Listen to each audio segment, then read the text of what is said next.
Hey guys, here's a quick fun concept. This camera records footage at 6K resolution.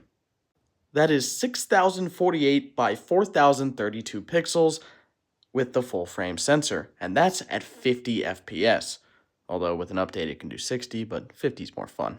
Now through the USB-C port on the side, it records footage at about 500 megabytes per second.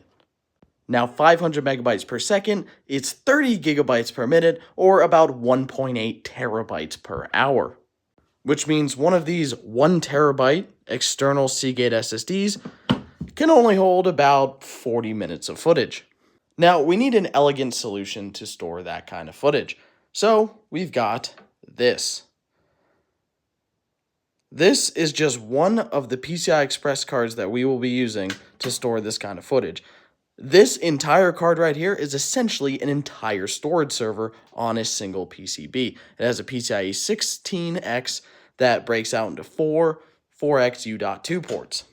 Now, the reason we say it's an entire storage server is because between these two in a RAID 0, we have 7.6 terabytes, roughly, of usable space, and this one is 3.84 for redundancy. And then we have this, our Kingston DC1500M, which is going to be the boot drive for this server.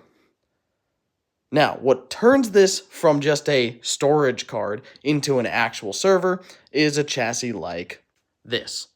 This is the new virtualization workstation that I'm building for, just everything that I'm doing.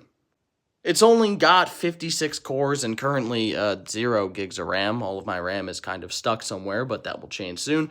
But this thing is pretty awesome. It has tons of PCI Express, a nice 1600 watt power supply, and, just all the works. With that PCI Express, we can break it out into a bunch of those cards and expand as necessary to store just anything that we need. That entire card will be passed through to a virtual machine, and it will boot off the card and store on the card, and therefore we have an entire storage and editing virtual machine built into this chassis. I don't know. I was just building it, and I thought that it was pretty cool. I do love processing data. Yes, I could record at a lower resolution, but that is just so much less fun than building something like this. So, that's what we're doing.